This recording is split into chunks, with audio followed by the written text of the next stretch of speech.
Pada suatu hari di kampung menerjang Pulau Api Samudra Ketiga, hiduplah seorang remaja bernama Malik yang tinggal dengan ibunya dan sepupunya yang bernama Abdul Malik Ahmad.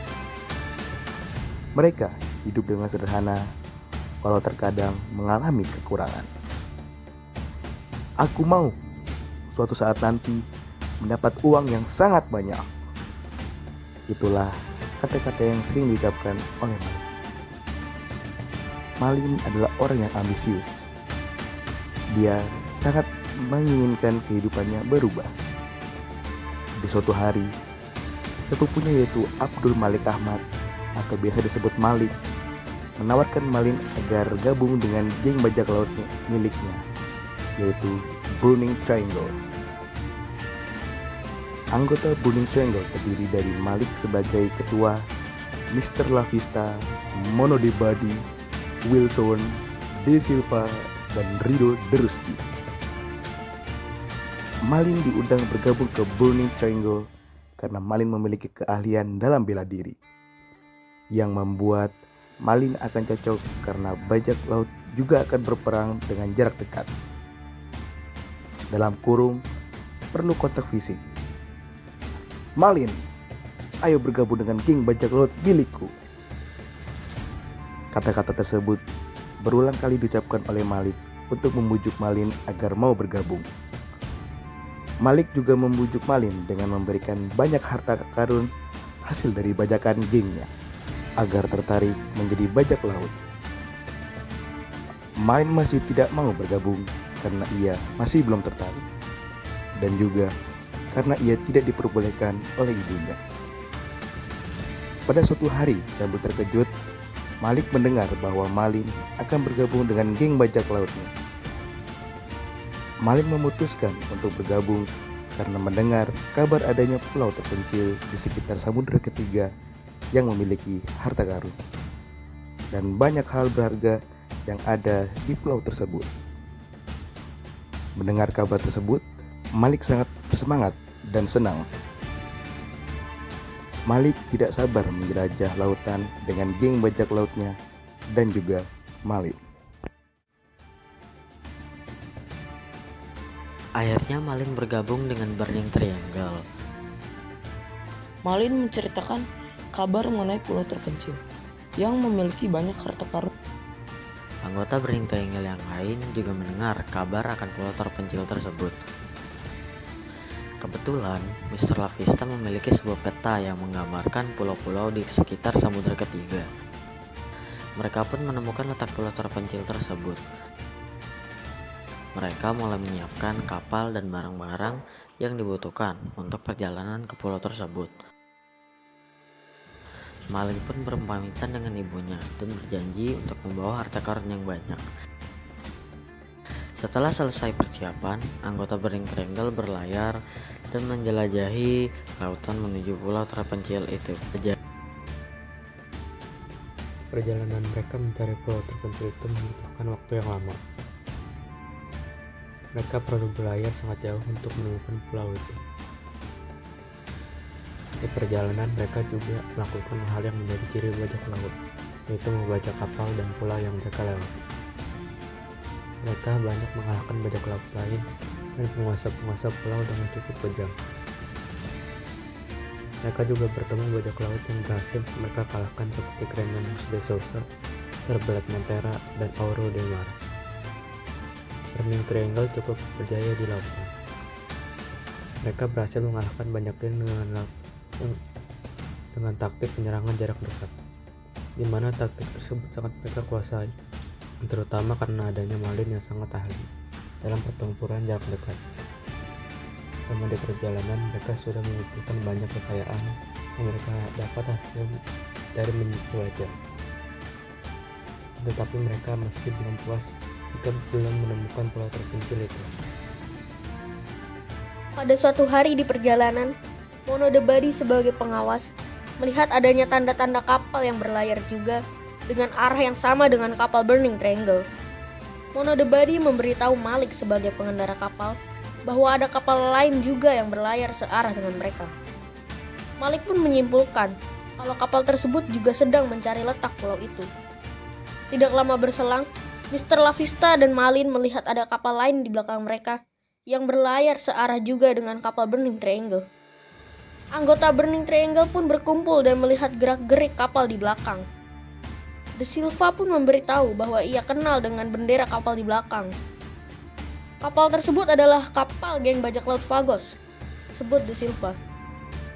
Geng bajak laut Vagos dipimpin oleh seorang bernama Van Defender, seorang bajak laut yang mereka sempat lawan. Tiba-tiba, kapal geng Vagos meluncurkan bom meriam menuju kapal mereka. Malik pun bergegas menggerakkan kapal agar terhindar dari bom tersebut.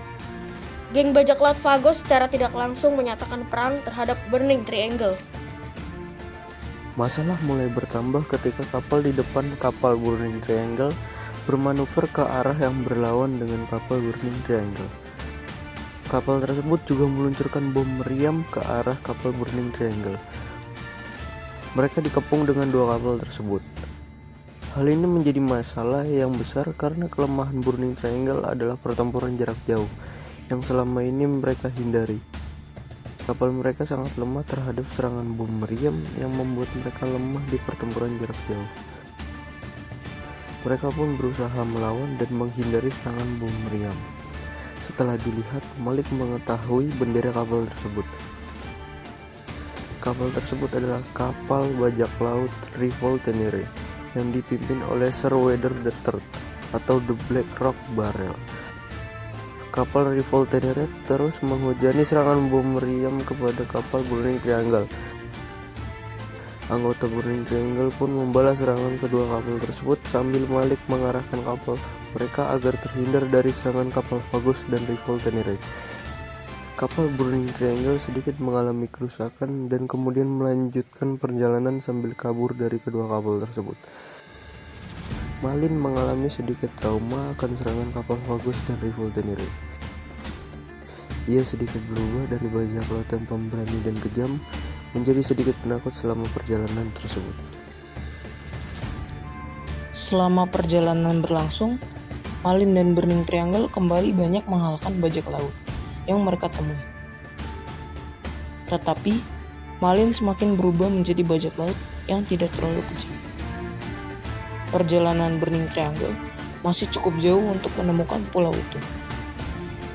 Tanda-tanda pulau terpencil itu sudah terlihat, sebut Mono de Badi. Tidak terasa mereka sudah hampir sampai di pulau terpencil itu.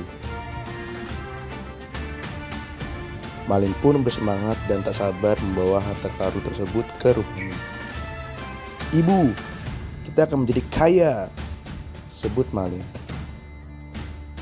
Sesaat sebelum darat di pulau tersebut, kapal mereka dihujani tombak yang berasal dari pulau tersebut. Tanpa disadari, pulau tersebut ternyata berpenghuni yang dihuni oleh suku purba. Mereka terpaksa memakai perahu sekoci untuk mendarat dan menghindari dari serangan suku tersebut.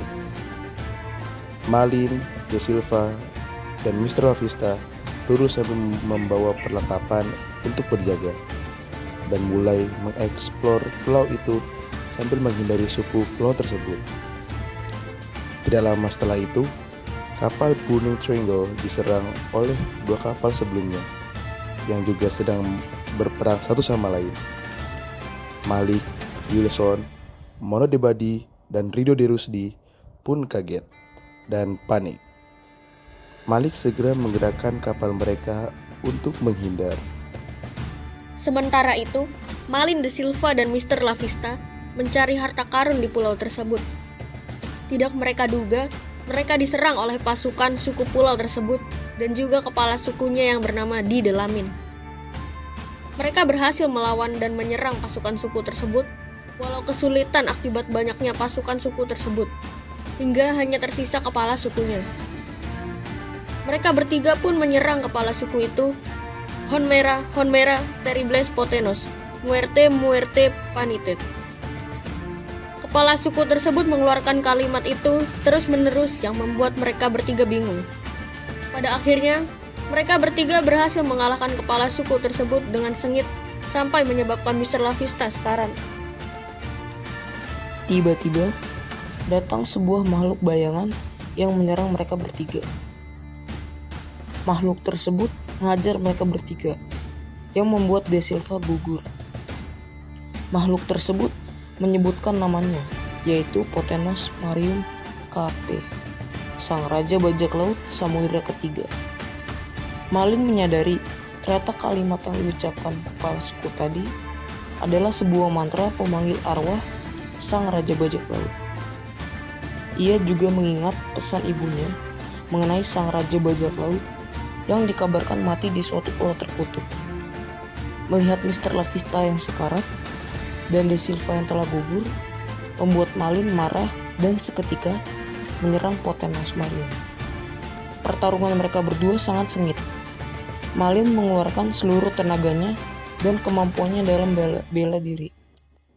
Potenos Marium tidak bisa mengalahkan Malin. Begitu juga dengan Malin yang tidak bisa mengalahkan Potenos. Tiba-tiba ada suara tembakan senapan musket yang mengarah ke arah mereka. Potenos Marium pun hilang seketika. Malin disergap dan diserang oleh bajak laut Rivoltenere. Kemudian diculik dan dibawa ke kapal Rivoltenere. Malin dibawa ke kapal untuk menghadap pemimpin Rivoltenere. Teman-teman Malin, yaitu anggota Burning Triangle, juga diculik. Malik, Wilson, dan Rido de Rusdi diikat dan dihajar oleh anggota Rivoltenere. Sedangkan Mono de Badi gugur terkena tembakan senapan musket. Melihat teman-temannya disiksa, Malin marah dan memberontak. Tindakan Malin membuat Sir Walter III atau The Black Rock Barrel marah dan membunuh salah satu teman Malin, yaitu Wilson. Anggota Burning Triangle yang tersisa kemudian dibawa pergi berlayar. Di tengah-tengah perjalanan, Malik menyuruh Malin kabur dan membawa kapal sekoci milik Rivoltenere. Malin menolak suruhan Malik karena ia takut membahayakan Malik dan juga De Rusdi. Malik pun berkata, "Sebaiknya kamu jangan menolak, ini demi keselamatanmu. Kamu masih memiliki ibu yang menunggumu di rumah." Mereka pun bersama De Rusdi berdiskusi dengan diam-diam untuk menyusun rencana agar Malin dapat kabur dari kapal. Setelah menyusun rencananya diam-diam, Malin pun kabur dari kapal tersebut. Saat ingin kabur, Malin terlihat oleh salah satu anggota kapal Rivoltenere yang membuatnya diancam akan ditembak. Tetapi Malin tetap kabur. Saat peluru sudah melesat, tiba-tiba De Rusdi melindungi Malin dengan menahan peluru tersebut, yang membuat De Rusdi sekarat. Malin pun berkata, "Mengapa kamu melakukan hal ini, De Rusdi? Mengapa kamu berkorban demi diriku?" De Rusdi pun menjawab, "Ini sudah ridho dari Tuhan. Cepat pergi, Malin." Malin pun terpaksa pergi agar tidak tertembak. Ia kabur menggunakan perahu sekoci. Ridho De Rusdi pun gugur, yang menyisakan Malik sebagai tawanan. Setelah berhasil kabur menggunakan perahu sekoci, Malin pun berterombang-ambing di samudera selama 3 hari.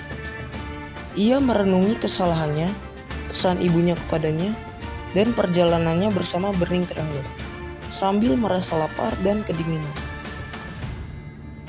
Ia memikirkan ulang kesalahan yang ia perbuat dan menyesali perbuatannya yang telah membunuh banyak orang dengan kejam. Ia pun sempat pingsan saat terombang-ambing di lautan. Sampai pada akhirnya, kapal patroli samudera ketiga datang dan menyelamatkan Malin. Malin pun diantarkan pulang ke rumahnya. Malin yang sudah tersadar pun pulang ke rumahnya. Ia sangat sedih ketika sudah sampai di rumah.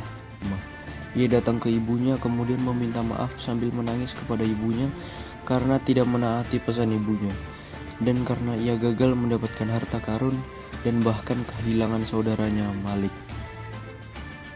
Malin sangat menyesali perbuatannya. Ibu Malin turut sedih karena kehilangan Malik dan kecewa dengan perbuatan Malin, tetapi tetap bersyukur bahwa Malin masih selamat. Malin pun melanjutkan kehidupannya dengan normal, walau dihantui rasa penyesalan. Dan sambil merindukan saudaranya, dan teman-temannya. Malin tidak dapat berbuat apa-apa lagi untuk mengembalikan teman-temannya. Malin juga trauma mendengar kata bajak laut karena mengingatkannya dengan kejadian yang buruk terhadapnya. Malin pun menyebarkan kisah petualangannya agar orang lain dapat mengetahui isi dari pulau terpencil itu dan agar orang lain tidak datang ke sana. Ia pun beralih profesi menjadi seorang penulis sampai kematiannya dan seterusnya. Nama Malin dikenal sebagai penulis dongeng yang terkenal dan sebagai legenda bajak laut yang tenggelam dalam bayangan. Dan pulau terkutuk itu dikenal dengan nama Pulau Malin.